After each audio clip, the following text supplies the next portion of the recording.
So this is chapter 12, Where Was Mama? Mr. Rosen tripped on the loose step outside the kitchen door. His wife grabbed his arm, and he regained his balance. "It's very dark," Mama whispered, as they stood in the yard with their blankets and bundles of food gathered in their arms. "And we can't use any kind of light. I'll go first. I know the way very well, and you follow me. Try not to stumble over the tree roots in the path. Feel carefully with your feet. The path is uneven. And be very, very quiet," she added, unnecessarily. The night was quiet, too. A slight breeze moved in the tops of the trees and formed across the meadow, and from across the meadow came the sound of the sea's movement, which was a constant sound and had always been. But no birds called or cried here now in the night. The cow slept silently in the barn, and the kitten upstairs in Christie's arms. There were stars here and there dotting the sky among thin clouds, but no moon. Anne-Marie shivered, standing at the foot of the steps. "Come," Mama murmured, and she moved away from the house. One by one, the Rosens turned and hugged Anne-Marie silently. Ellen came to her last. The two girls held each other. "I'll come back someday," Ellen whispered fiercely. "I promise." "I know you will," Anne-Marie whispered back, holding her friend tightly. Then they were gone, Mama and the Rosens. Anne-Marie was alone.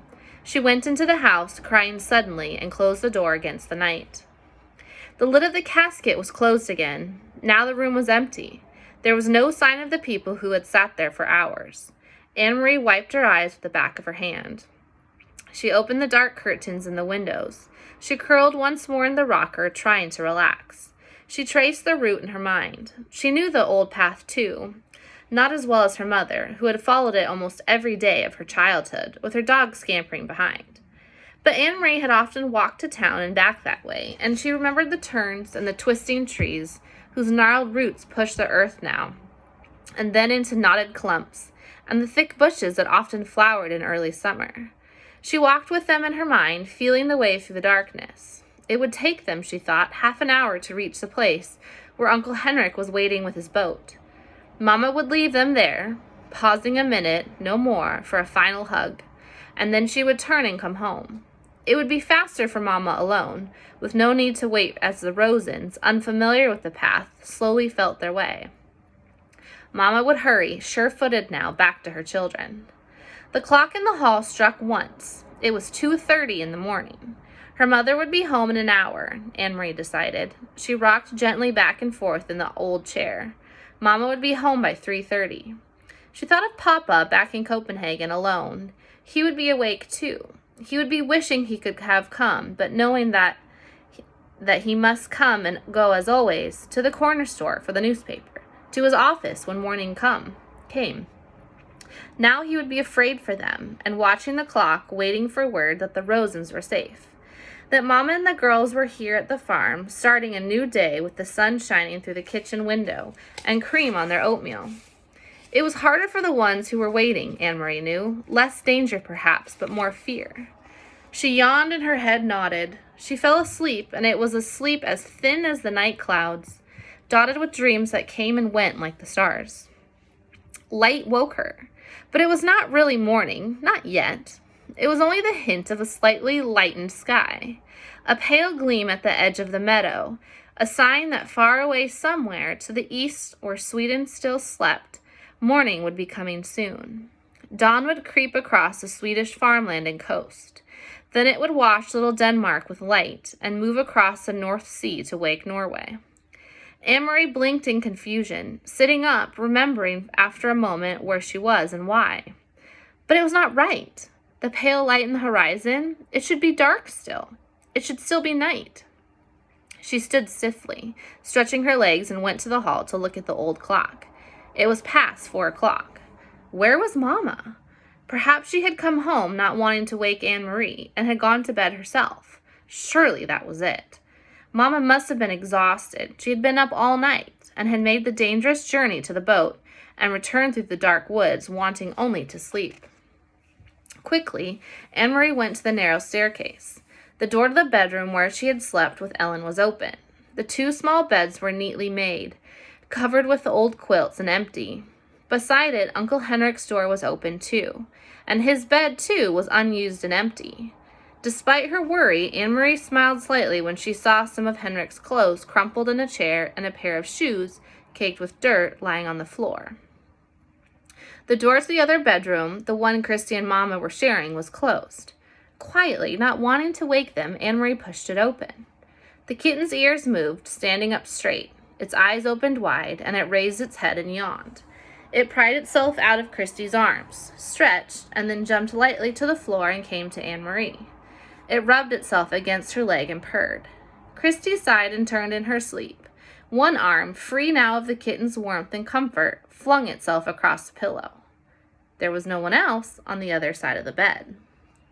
Anne-Marie moved quickly to the window, which overlooked the clearing that led to the past entrance. The light outside was still very dim, and she peered through the dimness, trying to see, looking for the opening in the trees where the path began, looking for Mama hurrying home. After a second, she saw a shape there, something unfamiliar, something that had not been there the day before. A dark shape, no more than a blurred heap at the beginning of the path. Anne-Marie squinted, forcing her eyes to understand, needing to understand, not wanting to understand. The shape moved, and she knew it was her mother lying on the earth. Here's chapter 13. Run as fast as you can. Still moving quietly so as not to wake her mother, Anne-Marie sped down the stairs and through the kitchen door. Her foot caught the loose step, and she faltered for a moment, righting herself, then dashing across the ground to the place where her mother lay. "Mama," she called desperately. "Mama." "Shh," Mama said, raising her hand. "I'm all right." "But Mama," Anne-Marie asked, kneeling beside her, "what's wrong? What happened?" Her mother pulled herself to a sitting position. She winced in pain. "I'm all right, really. Don't worry. And the Rosens are with Henrik. That's the important thing." She smiled a little, though her face was drawn with pain, and she bit her lip, the smile fading. "We got there quite quickly, even though it was still so dark, and it was difficult for the Rosens, not knowing the path. Henrik was there waiting on the boat, and he took them aboard and down below so quickly to the cabin that they were invisible in an instant. He said the others were already there. Peter got them there safely, too.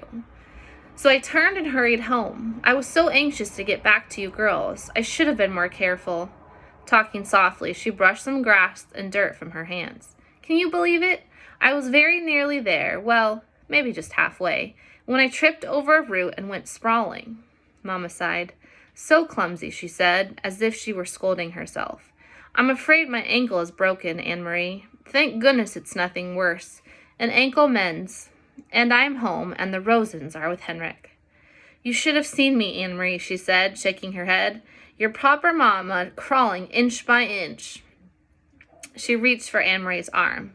"Here, let me lean on you. I think if you support me on this side, I can make my way up to the house. Goodness, what a clumsy fool I am. Here, let me put my arm over your shoulders. You're such a good, strong, brave girl. Now, very slowly. There." Mama's face was white with pain. Anne-Marie could see it even through the faint light of the approaching dawn. She hobbled, leaning heavily on her daughter, pausing again and again toward the house. "When we get inside, I'll have a cup of tea, and then we'll call the doctor. I'll tell him that I fell on the stairs. You'll have to help me wash away the grass and twigs. Here, Anne-Marie, let me rest for a minute." They had reached the house, and Mama sank down to the steps and sat. She took several deep breaths. Anne-Marie sat beside her and held her hand. "Mama, I was so worried when you didn't come back." Mama nodded. "I knew you would be. I thought of you, worrying as I dragged myself along. But here I am, safe with you now. Everything is fine. What time is it?" "It must be 4:30, or close to it." "They will sail soon." Mama turned her head and gazed across the meadow to the sea and the vast sky above it. There were no stars now, only the gray, pale sky with pinkness at its border. Soon they'll be safe, too. Anne-Marie relaxed. She stroked her mother's hand and looked down at the discolored, swollen ankle. "Mama, what is this?" she asked suddenly, reaching into the grass at the foot of the steps. Mama looked. She gasped. "Oh, my goodness," she said. Anne-Marie picked it up. She recognized it now, knew what it was. It was the packet that Peter had given to Mr. Rosen.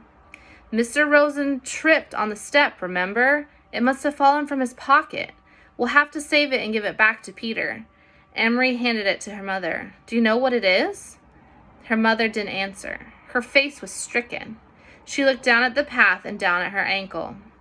It's important, isn't it, Mama? It was for Uncle Henrik. I remember Peter saying it was important. I heard him tell Mr. Rosen. Her mother tried to stand, but fell back against the steps with a groan. Oh my, she murmured. It may all have been for nothing. Anne-Marie took the packet from her mother's hand and stood. I will take it, she said. I know the way, and it's almost light now. I can run like the wind. Mama spoke quickly, her voice tense. Anne-Marie, go into the house and get the small basket on the table. Quickly, quickly. Put an apple into it and some cheese. Put this packet underneath it. Do you understand? Hurry. Anne-Marie did instantly as she was told. The basket, the packet at the bottom. She covered it with a napkin, then wrapped some cheese, an apple. She glanced around the kitchen, saw some bread, and added that. The little basket was full. She took it where her mother was. You must run to the boat. If anyone should stop you, who would stop me? Anne-Marie, you understand how dangerous this is? If any soldiers see you, if they stop you, you must pretend to be nothing more than a little girl. A silly, empty-headed little girl taking lunch to a fisherman. A foolish uncle who forgot his bread and cheese. Mama, what is in the bottom? But her mama still didn't answer the question. Go, she said firmly. Go right now and run as fast as you can. Anne-Marie kissed her mother quickly, grabbed the basket from her mother's lap, turned, and ran toward the path. Okay, chapter 14. On the dark path. Only now, entering the woods on the footpath, did Anne-Marie realize how cold the dawn was. She had watched and helped earlier as the others donned sweaters, jackets, and coats, and she had peered into the night, following them with her eyes, as they moved silently off, bulking in their garments, blankets in their arms. But she only wore a light sweater over her cotton dress. Though the October day later would be warmed by sunlight, now it was gray, chilly, and damp. She shivered. The path curved, and she could no longer look behind her and see the clearing with the farmhouse outlined against the pale sky and the light and meadow beyond. Now there was only the dark woods ahead, underfoot. The path, latticed with thick roots hidden under the fallen leaves, was invisible. She felt her way with her feet, trying not to stumble. The handle of the straw basket scratched her arm through her sweater. She shifted it and tried to run. She thought of a story she had often told to Christy as they cuddled in bed at night. Once upon a time there was a little girl, she told herself silently, who had a beautiful red cloak. Her mother had made it for her. She wore it so often that everyone called her Little Red Riding Hood. Christy would always interrupt. Why was it called a Red Riding Hood? Christy would ask. Why didn't they just call her Little Red Cloak? Well, it had a hood that covered her head. She had beautiful curls like you, Christy. Maybe someday Mama will make you a coat with a hood to cover your curls and keep you warm. But why, Christy would ask, was it a riding hood? Was she riding a horse? Maybe she had a horse that she rode sometimes, but not in this story. Now stop interrupting every minute. Anne-Marie smiled, feeling her way through the dark, remembering how Christy always interrupted stories to ask questions. Often she wanted to make the story last longer. The story continued. One day the little girl's mother said, I want you to take a basket of food to your grandmother. She is sick in bed. Come, let me tie your red coat. The grandmother lived deep in the woods, didn't she? Christy would ask. In the dangerous woods, where wolves live. Anne-Marie heard a small noise, a squirrel perhaps, or a rabbit scampering by. She paused still on the path and smiled again. Christy would have been frightened. She would have grabbed Anne-Marie's hand and said, a wolf! But Anne-Marie knew that these woods were not like the woods in the story. There were no wolves or bears or tigers, none of the beasts that populated Christy's vivid imagination. She hurried on. Still, they were very dark, these woods. Anne-Marie had never followed this path in the dark before. She had told her mother she would run, and she tried. Here the path turned. She knew the turning well, though it seemed different in the dark. If she turned to the left, it would take her to the road out where it would be lighter, wider, more traveled, but more dangerous too. Someone could see her on the road. At this time of the dawn, other fishermen would be on the road, hurrying to their boats for the long day at sea, and there might be soldiers. She turned to the right and headed deeper into the woods.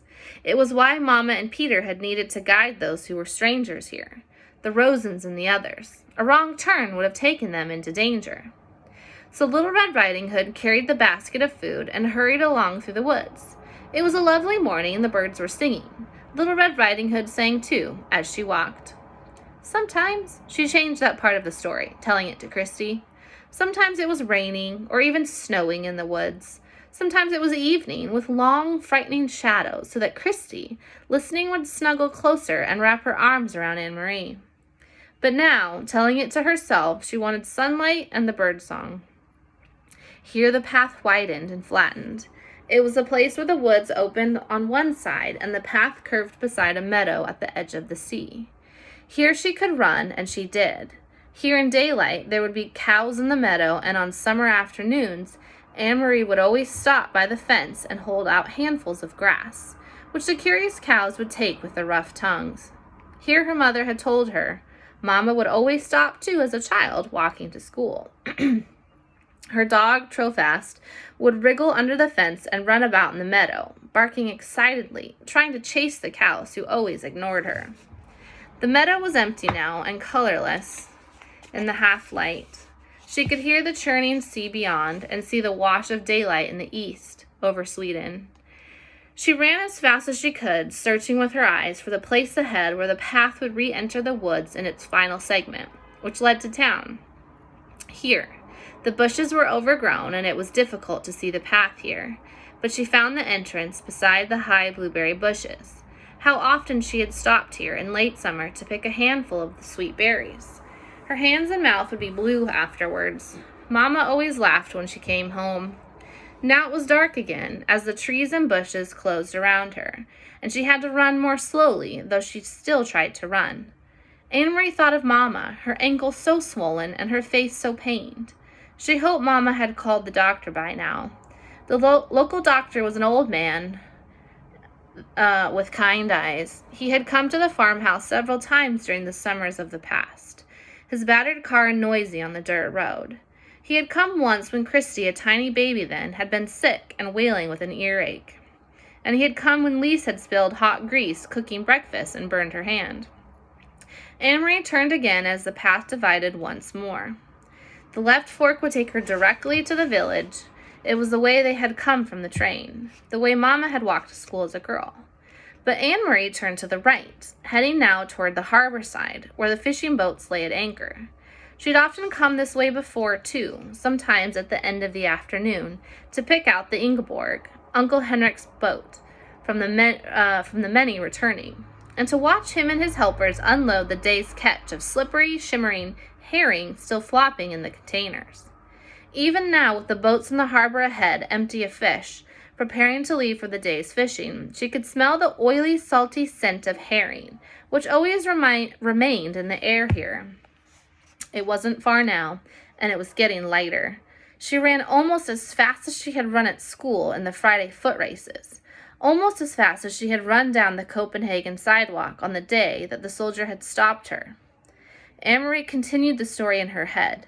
Suddenly, as Little Red Riding Hood walked through the woods, she heard a noise. She heard a rustling in the bushes. A wolf, Christy would always say, shivering with fearful delight. I know it's going to be a wolf. Anne-Marie always tried to prolong this part, to build up the suspense for her sister. She didn't know what it was. She stopped on the path and listened. Something was following her in the bushes. Little Red Riding Hood was very, very, very frightened. She would stop, would stay silent for a moment, and beside her in the bed she could feel Christy holding her breath. Then, Anne-Marie would go on in a low, dreadful voice. She heard a growl. Anne-Marie stopped suddenly and stood still on the path. There was a turn ahead. Beyond it, she knew, as soon as she rounded the turn, she would see the landscape open to the sea. The woods would be behind her there, and ahead of her would be the harbor, the docks, and the countless fishing boats. Very soon it would be noisy there, with engines starting, fishermen calling to one another, and gulls crying. But she had heard something else. She heard bushes rustling ahead. She heard footsteps, and she was certain it was not her imagination. She heard a low growl. Cautiously, she took a step forward, and another. She approached the turn in the path, and the noises continued. Then they were there, in front of her, 4 armed soldiers. With them, straining at tight leashes, were 2 large dogs, their eyes glittering, their lips curling.